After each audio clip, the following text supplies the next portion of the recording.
Now let's switch gears here and discuss Get Started with Lakehouses in Microsoft Fabric. Please see the link below to follow along. In this section, we will define what Microsoft Lakehouse is, focus on how to use the Lakehouse to explore, transform, and visualize data, while highlighting some of its foundational features and capabilities.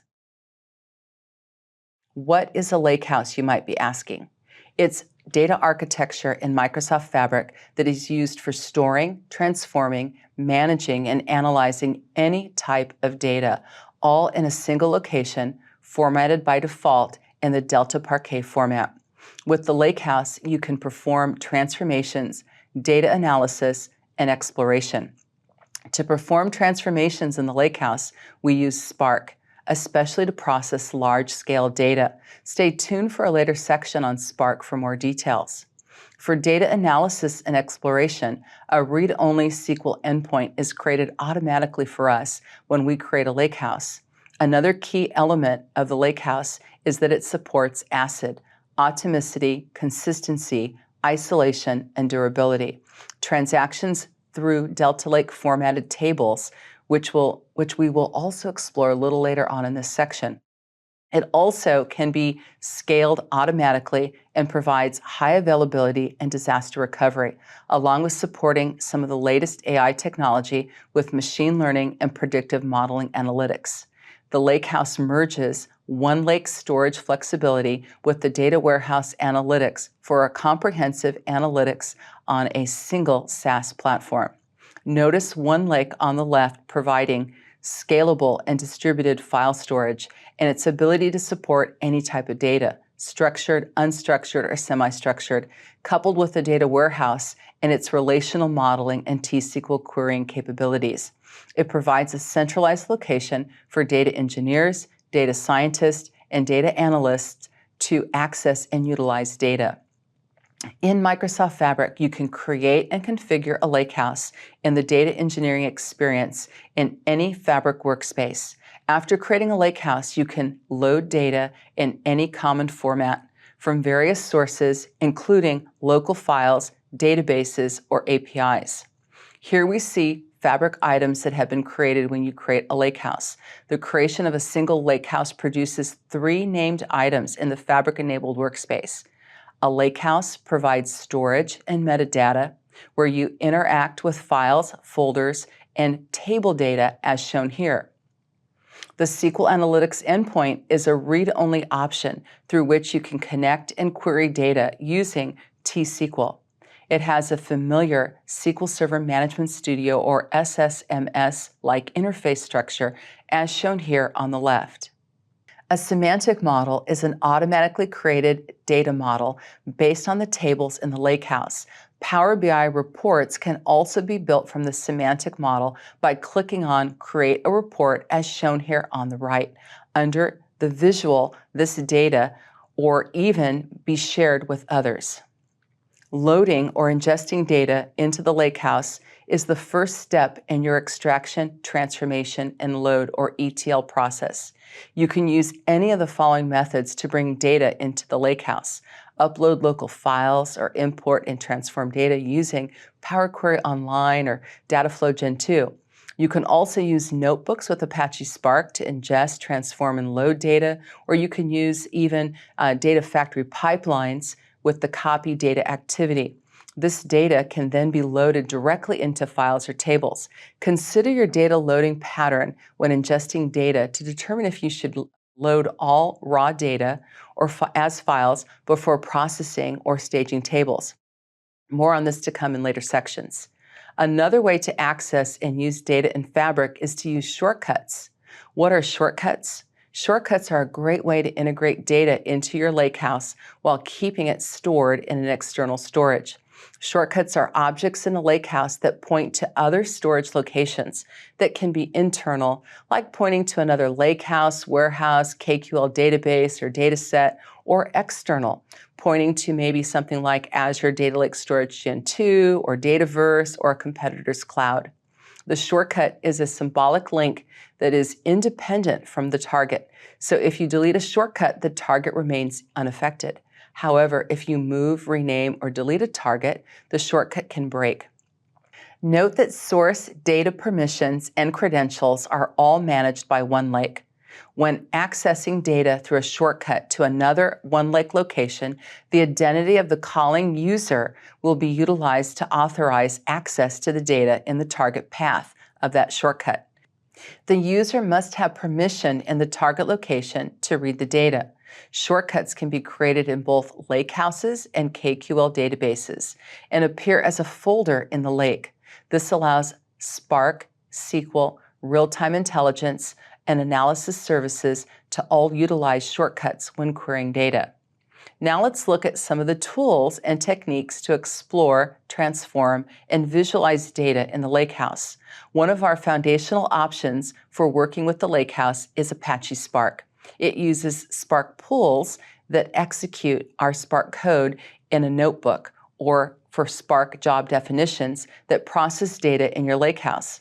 It uses a number of Spark languages like Scala, which is based on Java, PySpark, which is a variant of Python, Spark SQL, like T-SQL, and Spark R, to name a few. More on Apache Spark in an upcoming section. One of the main ways to work with Spark is through a notebook. Notebooks provide an interactive coding interface to read, transform, and write directly to the Lakehouse as tables and/or as files. By contrast, Spark jobs are non-interactive coding interfaces that we can use to run on demand or on a schedule with a pre-created script. Another option we can use is SQL Analytics endpoints. These will built automatically when you create a Lakehouse, and it's designed for us to be able to run T-SQL statements to query, filter, aggregate, and explore tables in the Lakehouse. Dataflow Gen 2 can be used for ingestion and transformation, and it is set up in Power Query Online in Fabric. Pipelines are used to orchestrate activities for more complex extraction, transformation, and loading. More on both those tools a little later on. Lastly, visualizing data in the Lakehouse, Warehouse, or in Fabric can be done in Power BI, as you can easily create a report from the data that you've uploaded into OneLake.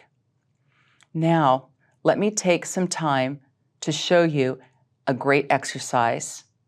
Create and ingest data with Microsoft Fabric Lakehouse.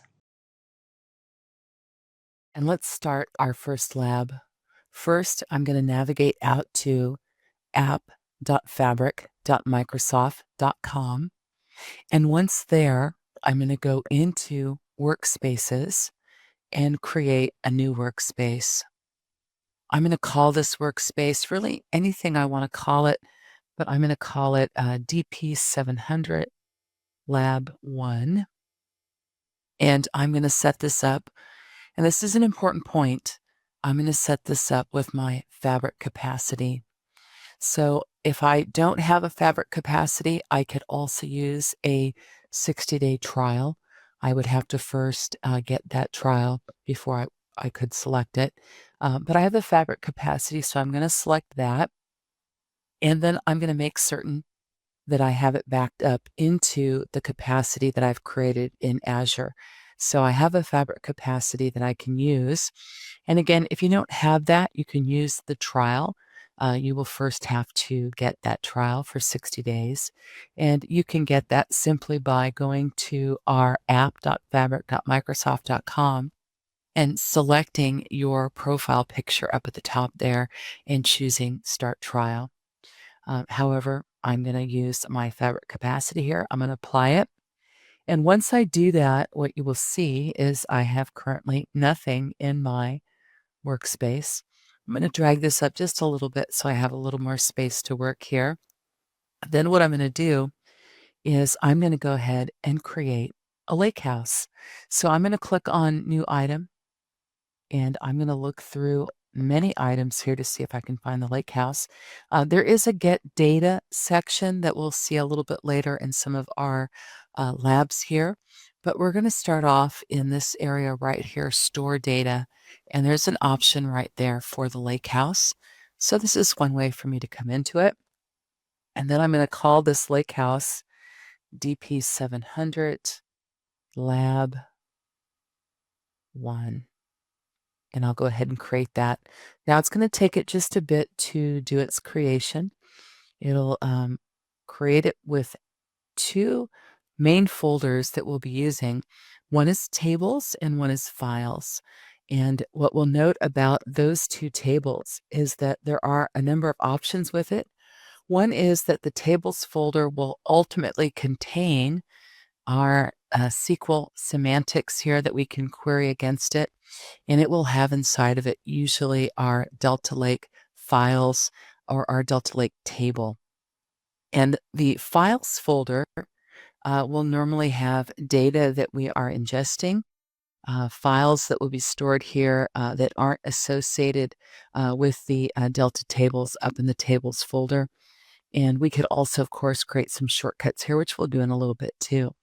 So what we're going to do first is we could go through and get data from a lot of places. As you can see, there's an upload files here that we can use to get data off of our local system.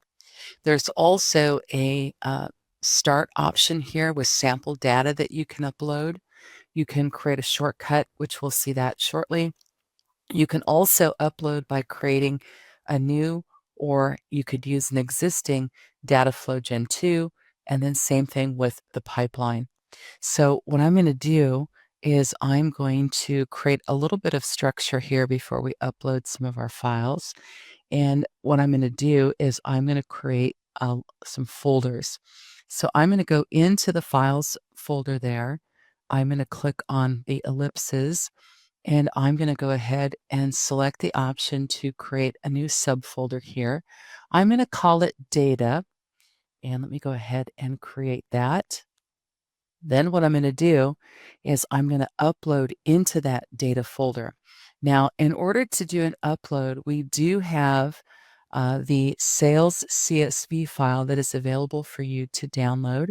And I can download it simply by putting in that URL right there, saving the CSV file to my local system, and trying to remember where I put it so I can pull it up. But I'm going to use this CSV file here off of this web address. Then what I'm going to do is go out and find that information. So I'm going to go ahead and pull this data into the data folder. I'm going to go and click on the ellipses, choose upload, and then upload files. And then I'm going to go find my files here off the drive. So I can find it right here. You can see where I placed it. I'm going to pull that in, and then I'm going to upload. So that will take just a little bit. Notice it's about 3 megs. And when I click on data here, you should see the sales CSV file. And if I click on that sales CSV file, you should see what it looks like. And it looks very similar to what we saw off the URL that we saw just a moment ago, the GitHub option there. So we can see what it looks like. I'm going to go back into that sales file here, and we can do a little bit more exploration on it. You can see that it's a CSV file, but I could also take that CSV file and I can do a few more things with it. One of which is creating a table from it. So it's a CSV file, a comma separated value file, and that would easily convert into a table. And I can do it from right here, simply by clicking the ellipses and choosing load to tables, selecting the table. And notice when I do that, it gives it a name of sales. And I can change that if I'd like. I could also tell it the separator that's being used between the fields. I could have it use the header for the column names. And I kind of like how this is already set up here. So I'm just going to click on load.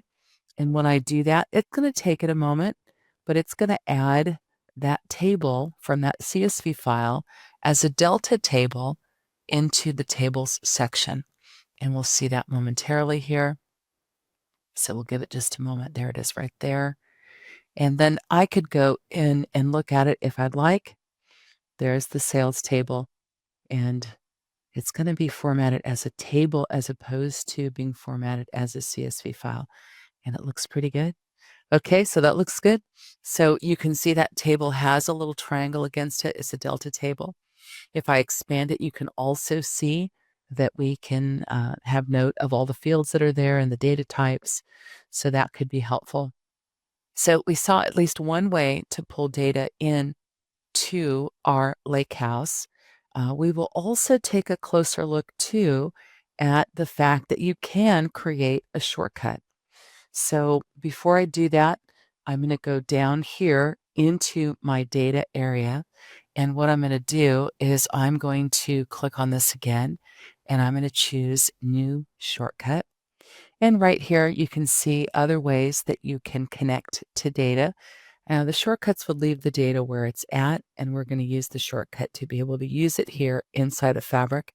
And there's all sorts of shortcuts you can work with, some that are internal in one lake, like a lake house, warehouse, or data set, and others that are external, maybe our Azure Data Lake Storage Gen 2 or Dataverse or other cloud options. As you can see, we can get connected. So a lot of ways to work with it. So you can see a lot of ways to ingest. And then, we have our table here. We have our data out here, so our CSV file. And then what I can show you too is maybe a little bit more about that table. So what I'm going to do is I'm going to click on that table, and I'm going to choose the ellipses here, and I'm going to see if I can view the files. And when you do that, you can see a little bit more about how this is a Delta table. It has the Parquet format that it's stored in, as you can see there. And then it also has this other folder, the Delta log, which is used, since it's a Delta table, this is used to hold changes to the table. So you can see some more information there that might be helpful. Now what I'd like to do is we're currently looking at the Lakehouse view, but the Lakehouse actually has two views. And you can see a little bit of it talked about right here. As SQL Analytics endpoint for SQL querying is also available, but we have to get into the right view to do it. So I'm here in the Lakehouse. I ingested data. I turned the data into a table. Now what I want to do is I want to go and see that SQL endpoint and see if I can query some of this data. So let me try clicking that one more time. And once I do that, it gives me another view. Now, this view is going to be a little bit different than maybe what we're used to seeing here in a lake house per se. It is an option that looks very similar to our SQL Server Management Studio. And in here, what you'll see is I can find my table that I was using earlier. It's here under DBO and tables, and there it is right there. And I can click back on it and give it a moment here to give me a preview.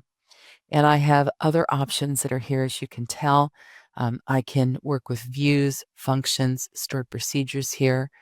There are some query insight tables that are also here.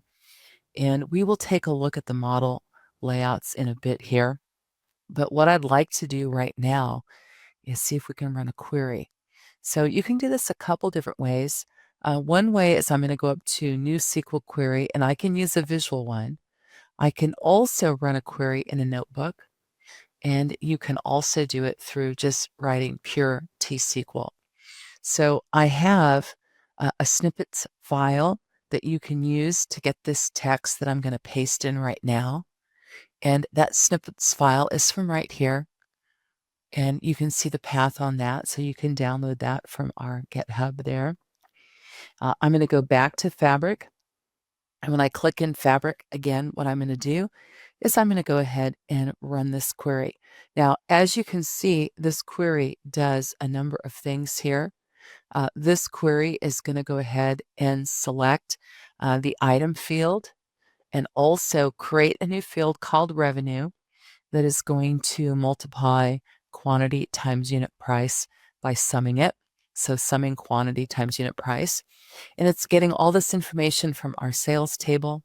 It's going to group by item, and then it's going to order by revenue descending. So you can kind of see the results there. And you can, if you need to, move this out to Excel. You can also try to go in and do a visual results, so that's another option. You can copy it too if you'd like to do that. A lot of ways to copy that and use it other places. You could save it as a view if you'd like to do that. That's a good option, especially if you want to run it over and over. And then you'll find it here in the views. The other thing that I think is an excellent option is this explain query. So I could click on that. It's going to take it a moment and it's going to explain this query to me line by line. Notice I can still run it the way it is because all the comments that it added in are added with the double dash there so that we can tell that it's going to just be a comment and not run by our query engine here. And then had we had errors in this, you'll also see another option that can help you fix those errors. So a lot of good stuff we've added to this.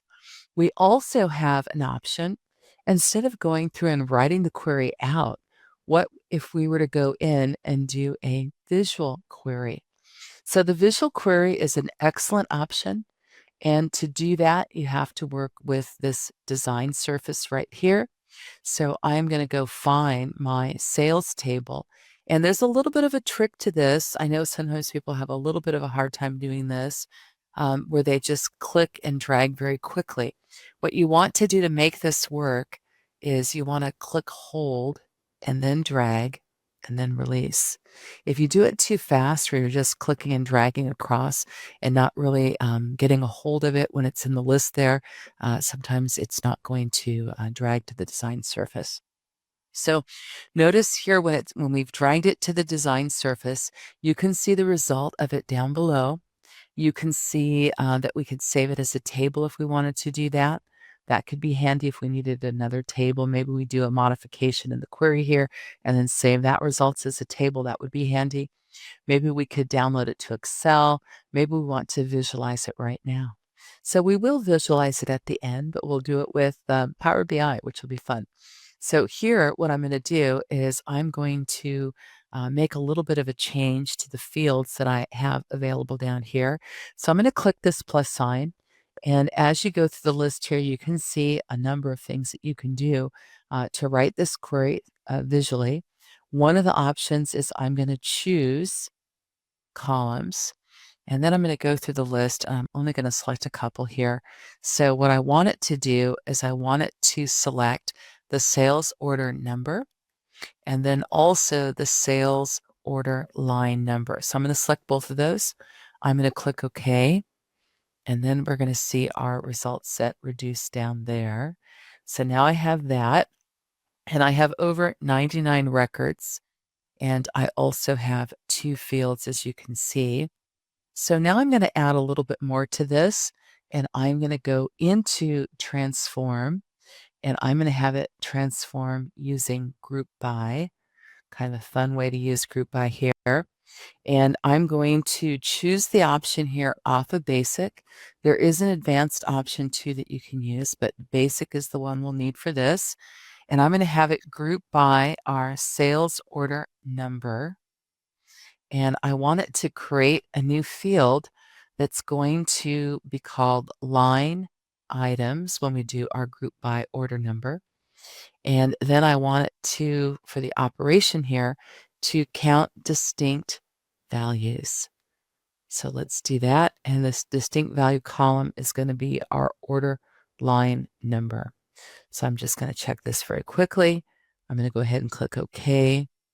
And now you'll see hopefully a result here that gives us what we're looking for, grouping by order line number, the count of distinct values. And you can see that right there. So now we have still a lot of records here and 2 fields. And I can scroll down and see the count for each of those sales order numbers there if I need to do that. It looks like it's still processing. We're now up to 299 records plus here, as you can tell. So now that I have this query run, what I'm going to do is I could go out and make a report from this. So I could also use the options we mentioned here earlier. But what I'd like to do before I make the report is go check out what the model layout looks like. So I'm going to go out to the model layout, and you're going to see some of the tables that are here in our model. Now, some of these tables we may not remember ever adding. A lot of these tables are created behind the scenes to give us information about what we've run historically, and how frequently they run. And we have a lot of options there that we can query these directly. We can also go into query activity and see some of this information already kind of broken out for us. But what I'm going to do is I'm going to use that sales table. That is the table that I would like to query from. So I'm going to go over to the reporting tab, and I'm going to click on new report. And when I do that, let me hit continue. And it will take it a moment here. And it should push me in to my favorite, Power BI. Hopefully it's your favorite too. It's a really good tool. And what we'll see is we have our sales table there. And what I'd like to do is I'd like to use that sales table as a way to create a visual. So the visual that I am going to select is going to be my clustered bar chart. So I can do that. I'm going to select item. I'm going to select quantity. And I could drag this out to take a look at it. Notice it gives us kind of a default view there. And I have to scroll down and see all the records. But what I want to do is turn this into a clustered bar chart. So let's take a look at that.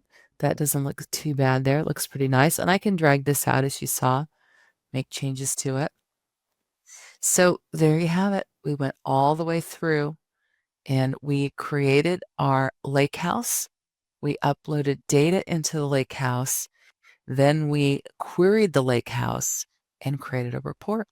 So let me go back to my workspace and I want to save that too. Let me save the report. Forgot to do that. So I'm going to call this DP-700 report. And let me save that. So the report has been saved. If I want to go to my workspace, I'm going to have to click that and get into it. There we are. So you can see the items we've created here. We made the lake house. We made the report. We used that SQL endpoint too that you can see right there. And then you can see there's also a model that has sales inside it. Thank you for joining me. I hope you enjoyed this presentation. Now let's do the knowledge check. Question 1. What is a Microsoft Fabric Lakehouse? Answer: an analytical store that combines the file storage flexibility of a data lake with the SQL-based query capabilities of a data warehouse. Question 2. You want to include data in an external Azure Data Lake Store Gen 2 location in your lakehouse without the requirement to copy the data. What should you do? Answer: create a shortcut. Question 3. You want to use Apache Spark to interactively explore data in a file in the lakehouse. What should you do? Answer: create a notebook. To recap this section, we defined what is a lakehouse as the bringing together of data lake and a data warehouse, supporting large amounts of any type of data for storage, analysis, transformations, and reporting. We also looked at the Lakehouse Explorer with its files and tables folders for storing any type of data and Delta tables. We explored the SQL analytic endpoint for querying our Delta tables, and we took a closer look at our semantic model or our data set to get more details to visualize and share data. Next, we looked at a few possible ways to load data into our lakehouse through a notebook, Dataflow Gen 2, pipelines, or to get connected to the data, leaving it where it is with shortcuts. Lastly, we looked at a few tools and techniques to explore and transform our data with Apache Spark tools like notebooks to code our complex transformations, and queries and Spark job definitions to run our transformations and queries on a schedule or on demand. We also noted how to create transformation workflows with Dataflow Gen 2 and pipelines for the ETL process. More on this topic coming up. For further information on Get Started with Lakehouses in Microsoft Fabric, please see the link here.